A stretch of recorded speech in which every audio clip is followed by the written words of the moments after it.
Cougs, welcome back to Season 3, Episode 7 of the Fair and Balanced News You Can Trust.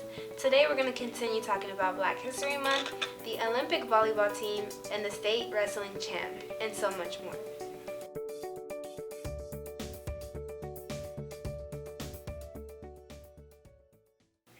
And now on to sports.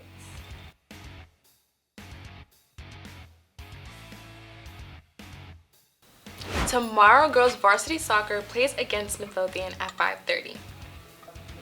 On Friday, they play at Burleson at 6:30. Today, girls JV soccer plays at Midlothian at 5:30. On Friday, they play at Burleson at 4:30. Tomorrow, boys varsity soccer plays versus Timberview at 7:30. On Friday, they play at Burleson at 8. Today, JV boys plays versus Midlow at 7. Tomorrow, softball plays at Cleburne, varsity at 7 and JV at 5:30. On February 29th is the softball Mesquite tournament. On Thursday, varsity baseball plays at Crowley at 3. On Friday, they play at Crowley at 10 a.m. On Thursday, JV baseball plays at Crowley at 5:30 p.m.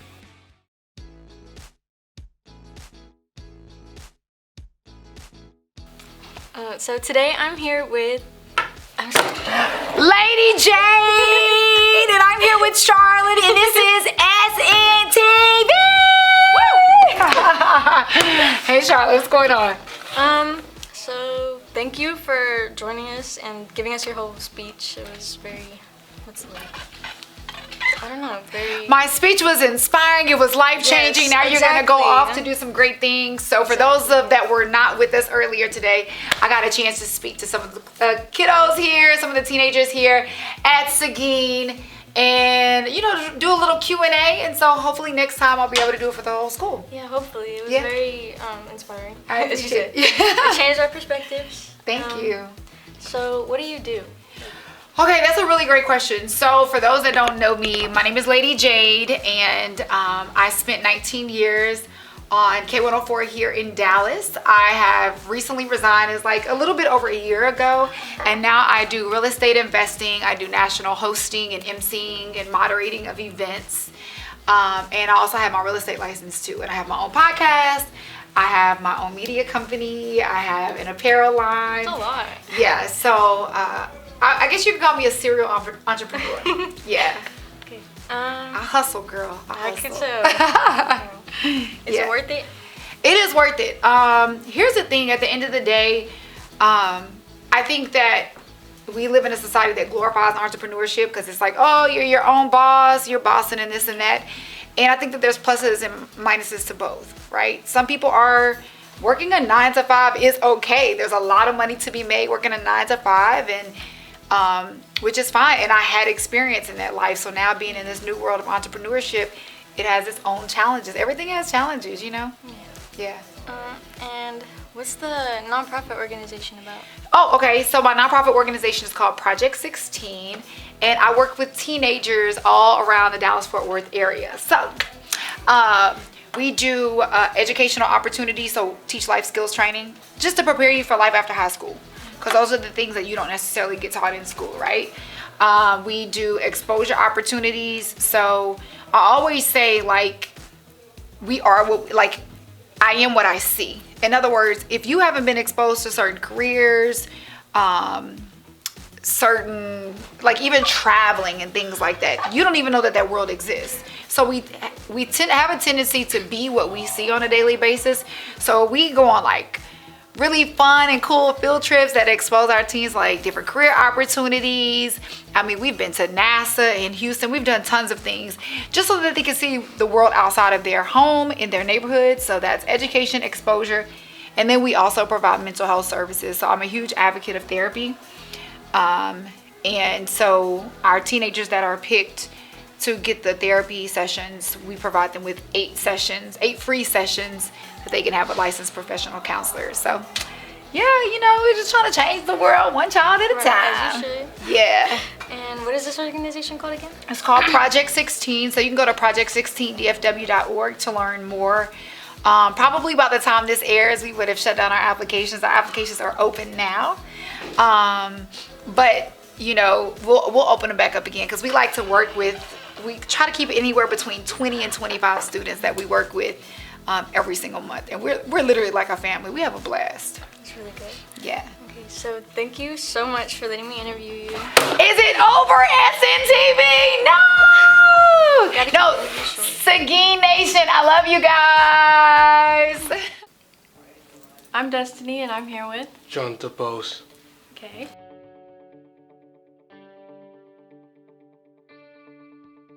So you just recently won the Volleyball Olympics. Yes, Okay, what'd y'all win? we want a gold medal.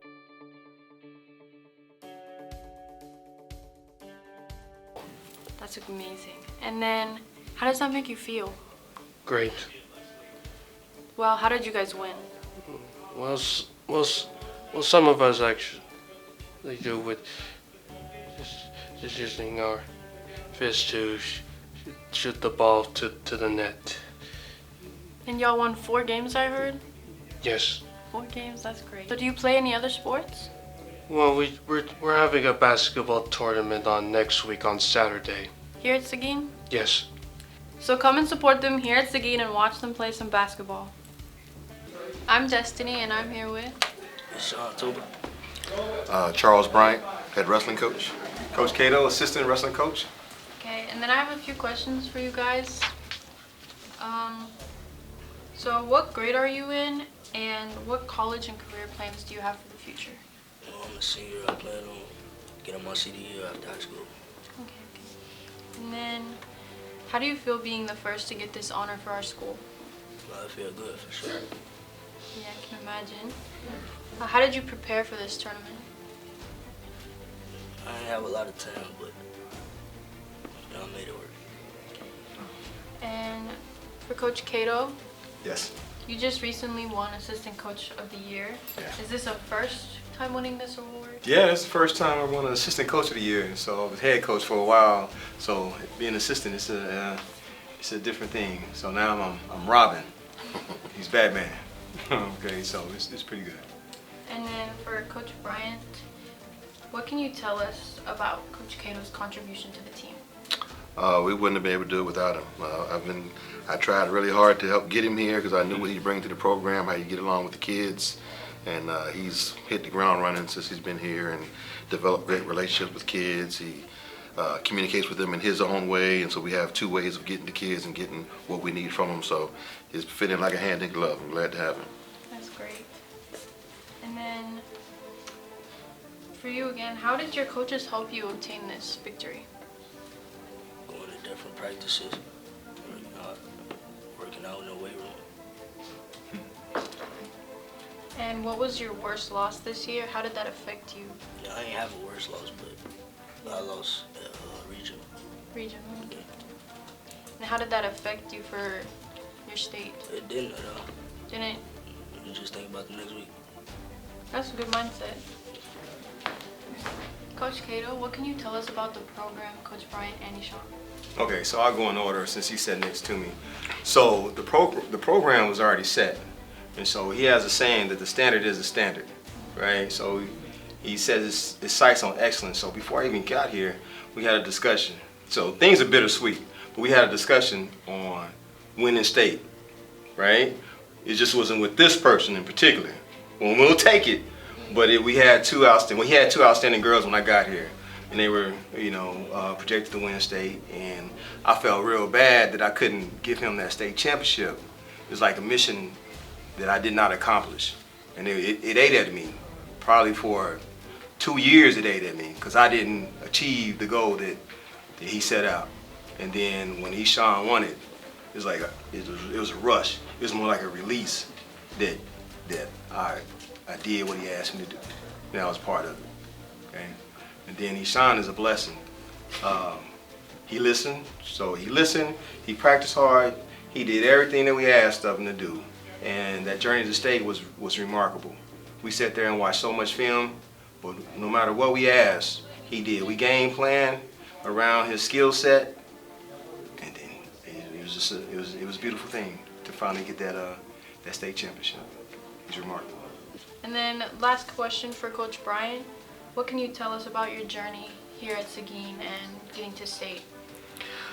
Well, I first came to Seguin in 2015, so the 15-16 season was my first year at Seguin. I had been coaching wrestling before at LD Bell High School, and I'd been to the state tournament, but never had a state placer. The first year I was here, we actually wrestled in the finals. Clarissa Martinez ended up losing in the finals and got second place. I had another girl get fifth place that year. And we've had several placers since then. We've been to state regularly. Had a back-to-back placer, Malachi Kaiser in 2019, 2020, and then Talasia Sims in 21-22. So we're regulars at state and regulars on the podium. But being in the finals, it's been 8 years since I've done that, and to actually break through this year was awesome. That environment was incredible, and to see Eshawn grow, and we put together a plan to be successful, and to see that plan be executed so well by him, and the way he competed and just showed his skill set, it was just awesome to be a part of. That's really great. Thank you guys so much for coming on to the show. Thank you for having us. Thank you.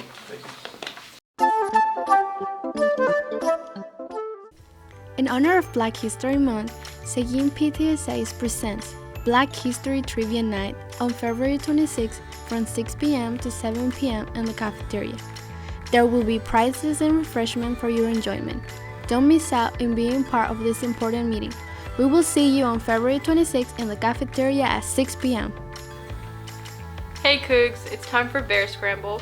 If you have any stuffed animals, donate them to the police department. They keep it in their cars and they give it to the kids to make them feel safe and welcome. You can drop off donations through the end of the month in the front office and other locations, like our studio, room C203. Come help us put smiles on children's faces.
Thank you for watching SNTV. Yeah! Thank you for watching SNTV. I'm gonna back you up. I'm gonna outwork everybody that they're not going to have a choice but to give me another opportunity.